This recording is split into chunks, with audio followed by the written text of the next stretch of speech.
Los medios occidentales mienten, tergiversan y manipulan, o en el mejor de los casos ocultan la información más relevante. Así que aquí estamos nosotros, un día más, con esta nueva entrega de Desmintiendo la propaganda occidental.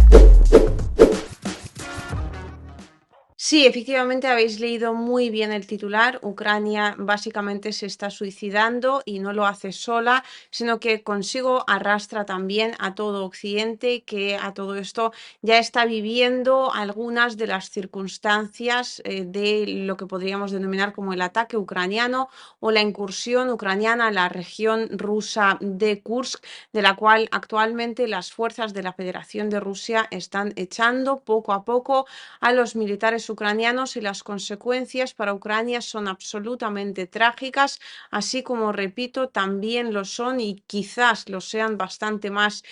para Occidente. En este informe en particular va a haber muchas imágenes para que os hagáis a la idea de hasta qué punto Ucrania básicamente ha traído a Rusia a sus reservas, tanto en personal como en equipos, para que terminen siendo eliminados, sí, en territorio ruso, y algunos hablan de que ahora la guerra se encuentra en el territorio de la Federación de Rusia y la población rusa la siente en carne propia, pero en realidad eso ya ocurría en Donbass desde hace muchísimo tiempo. Esas personas no dejan de ser rusas porque así se han considerado prácticamente desde su nacimiento. Eso por un lado. Por otro, Ucrania llevaba atacando, eso sí, mayoritariamente con artillería, las regiones rusas de Belgorod, Kursk, donde ahora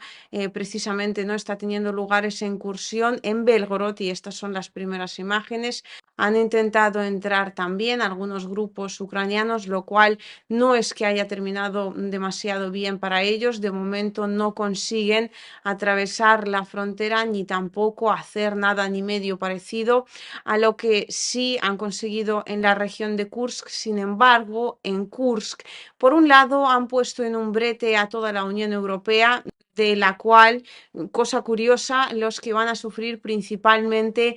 van a ser aquellos que no es que estén demasiado a favor de la postura occidental en cuanto al conflicto ucraniano. Estamos hablando de Hungría y Eslovaquia, aunque en toda la Unión Europea ya se están notando las consecuencias, puesto que el ataque ucraniano a la localidad de Sudzha ha puesto en peligro, y además ya hay imágenes de satélite que muestran que efectivamente esa estación ha sido dañada. No se sabe todavía hasta qué punto son graves, reparables o no los daños en cuestión. Estamos hablando de la estación de medición de gas de Sudzha, que se encuentra efectivamente en el territorio de la localidad de Sudzha, y básicamente en el momento mismo en el cual se produjo la incursión ucraniana en el territorio de la Federación de Rusia, los precios de gas dieron un salto más, alcanzando máximos históricos, y eso en términos generales a quien beneficia es a aquellos que venden gas, y a quienes perjudica es a aquellos que lo tienen que comprar, traduciéndolo del lenguaje económico militar al lenguaje normal y corriente. A quien beneficia en última instancia es a la Federación de Rusia, a quienes perjudica es a todos aquellos que se encuentran en la Unión Europea, y aunque de momento sus reservas de gas están bastante llenas, al 85% más o menos, eso no quita para nada el hecho de que todavía tienen que comprar algo de gas, o van a tener que comprarlo en el futuro, y no sabemos exactamente cómo se va a comportar ese precio. Y además, esa estación de medición de Sudzha es precisamente la que asegura que el gas vaya, repito, a algunos países de la Unión Europea, y en este caso, si hablamos de Eslovaquia y Hungría, que últimamente no es que sean tan amigos del jardín de Borrell. Eso en cuanto a lo económico, y el suicidio económico quizás, al menos para la Unión Europea, sea el más doloroso, pero también tenemos lo que viene siendo el suicidio en términos militares, puesto que, y aquí comienzan las imágenes, en particular vamos a hablar de una sola localidad, la localidad de Giri,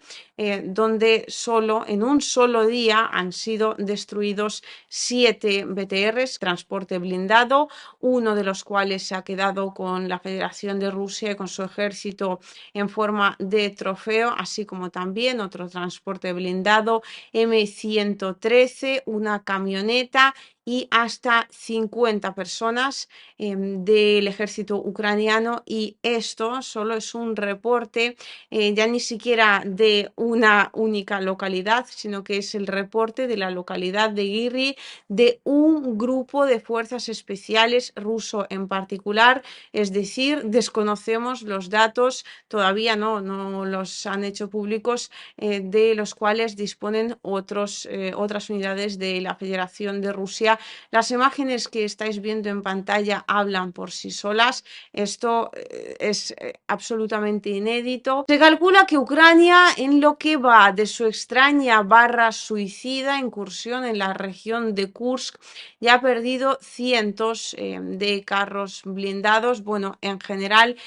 más de 400 piezas de equipo militar. Eso por no hablar de las pérdidas que sigue experimentando aún a día de hoy en personal. Ya son más de 1.600 soldados que Ucrania no podrá utilizar para reforzar ninguna de las zonas del frente. Y sin embargo, aquí es importante destacar que a día de hoy, sobre todo en el frente de Donetsk, la Federación de Rusia sigue avanzando exactamente como hasta ahora, incluso a una velocidad algo más alta. Y ya estamos hablando de que el ejército ruso ha entrado en Toretsk. Ahí en la dirección de Donetsk podemos destacar dos subdirecciones, por así decirlo, en particular, que sería la de Pakrovsk y la de Toretsk. Y particularmente en Toretsk ya han entrado en el territorio de la localidad de Toretsk y además siguen avanzando por la localidad de New York, lo que hace que pues, se forme básicamente un caldero entre ambas localidades,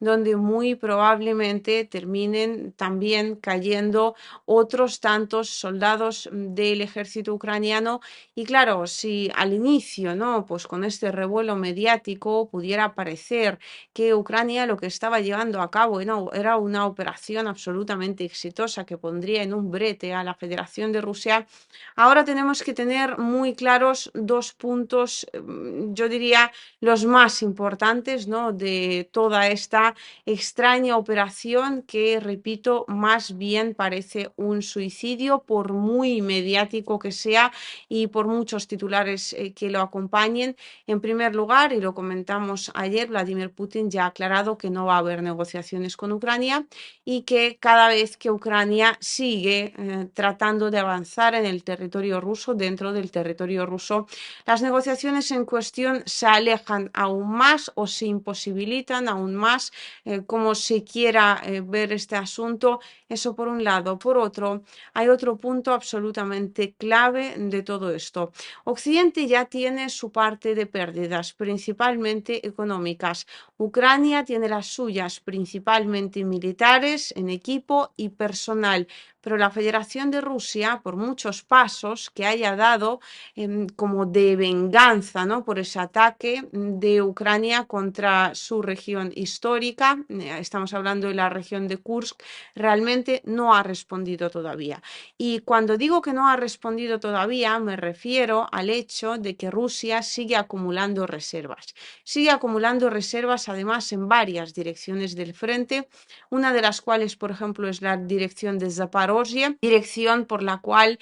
a todo esto Ucrania tenía pensado luchar todavía y a través de la cual tenía pensado intentar volver a atacar la península de Crimea. Sin embargo, ya la propia comandancia ucraniana reconoce que aquel plan sí que les sonaba suicida y por eso, por alguna razón, en vez de reforzar otras zonas del frente, ellos han decidido ir a través de la dirección de Kursk, lo cual no les va a llevar absolutamente a nada, por mucho que pueda alargarse en el tiempo, porque vosotros mismos habéis visto las imágenes en las cuales ese equipo militar ucraniano y esos soldados están bastante esparcidos por el territorio de la región, de modo que a la Federación de Rusia ciertamente le tomará un tiempo en controlar la situación de todas, aunque de momento ya se está estabilizando prácticamente a pasos agigantados. Cada día se elimina más equipo militar, se eliminan más soldados enemigos y en definitiva Ucrania no está consiguiendo de ninguna manera ampliar el territorio que a día de hoy tiene bajo su control. Las imágenes que hemos visto tan solo se refieren a una única localidad. Os recuerdo la localidad de Giri. Según los reportes de las autoridades de la Federación de Rusia ante Vladimir Putin, hay unas 28 localidades de la región de Kursk, localidades a todo esto muy pequeñas. Tan solo hay dos centros regionales, el resto, y aún así, pues estamos hablando de pueblos más bien, no estamos hablando de grandes ciudades ni mucho menos. Pues en esas 28 localidades, si el cuadro no es parecido ya, y en algunas de ellas os aseguro que lo va a ser en el momento en el que el ejército de la Federación de Rusia llega hasta ellas, de modo que esas imágenes podéis multiplicarlas por 28, esas pérdidas, además hay que multiplicarlas por la cantidad de días que pasan, de modo que Ucrania se está quedando poco a poco sin uno de los recursos más importantes que tiene, que son los hombres, diríais vosotros, sí y no. Los hombres en una batalla, sin duda alguna, son lo más importante, pero no para Ucrania, que todavía tiene bastantes reservas, entre comillas, en términos de que siempre puede seguir bajando la edad militar. Sin embargo, lo que no tiene en cantidades ilimitadas es precisamente ese equipo, mayoritariamente ya occidental, que está perdiendo a marchas agigantadas en la región de Kursk y además, si tomamos en consideración las otras direcciones, por ejemplo, porque se está hablando, ¿no?, de que son tan importantes los avances de la Federación de Rusia a día de hoy en la dirección de Donetsk, porque en esa misma dirección, por ejemplo, Ucrania está a punto de perder la última localidad, o mejor dicho, la última reserva de carbón que tiene a su alcance y que hasta hace poco tenía bajo su control. Y eso obviamente pone en riesgo el invierno en dicho país, sobre todo si le añadimos el hecho de que, por ejemplo, ya en el día de hoy, la localidad de Sume, prácticamente la gran parte de la región de Sume, se ha sumido, no valga la redundancia, o sea, es como, suena algo extraño esa frase, pero es lo que hay. Pues bien, la región de Sume mayoritariamente se ha sumido en la más absoluta oscuridad debido a los ataques que la Federación de Rusia sigue llevando a cabo, que siguen siendo certeros, que siguen eliminando objetivos estratégicos en el territorio de Ucrania. Otro ataque que podríamos destacar, por ejemplo, de los cuales se siguen produciendo bastantes a lo largo de la semana, pues es el que recientemente se ha realizado en Poltava, en el aeródromo de Mirgorod, donde Rusia eliminó un Su-27 ucraniano. En definitiva, pues las imágenes hablan por sí solas. Yo no tengo que comentar ahí absolutamente nada para que sea, yo diría, del todo obvio que Ucrania no está,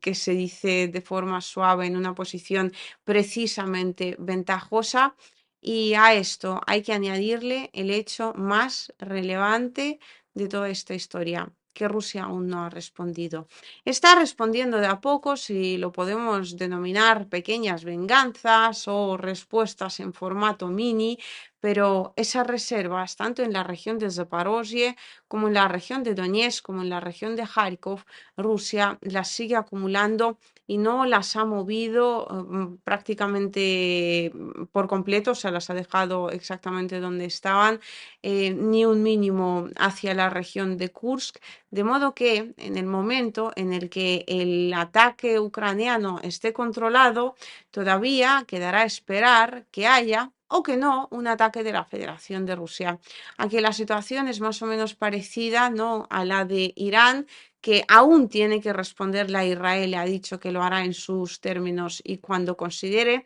Sin embargo, en el caso ruso, esto es aún más enrevesado, en el sentido de que Rusia nunca avisa de que va a responder ahora, en 2 semanas o cuando esté lista. Ni siquiera dice que va a responder, simplemente sigue acumulando reservas. Hasta que en un momento dado, quizás con la llegada de Donald Trump o quizás algo antes de la misma, simplemente decida utilizar estas reservas, donde considere, sin mediar una sola palabra. Y entonces, sí, muy probablemente podamos hablar de una especie de situación, de un punto de inflexión, por así decirlo, en el frente ucraniano, porque con todo el cuadro que de momento tenemos por piezas y que vamos comentando en términos de que Ucrania se está quedando sin hombres, Ucrania se está quedando sin equipo, Ucrania sigue perdiendo reservas, Ucrania se sigue desgastando, sí, Rusia se desgasta también, pero la velocidad a la que eso sucede en ambos casos no tiene ni punto en comparación y parece que solo son palabras, que esto puede durar otros 5, 10, 20 años y que Ucrania tiene recursos prácticamente ilimitados, pero no es así. Esto está sucediendo exactamente hasta el momento en el cual Rusia dé ese golpe en seco, que todavía no lo ha hecho, ni siquiera se ha acercado a ello, y meta a esas reservas que está acumulando a día de hoy en el frente ucraniano en acción. Y entonces Ucrania sí se acordará y muy bien de aquellos soldados y de aquel equipo que decidió sacrificar de forma absolutamente absurda, buscando no sé qué victoria mediática en la región de Kursk.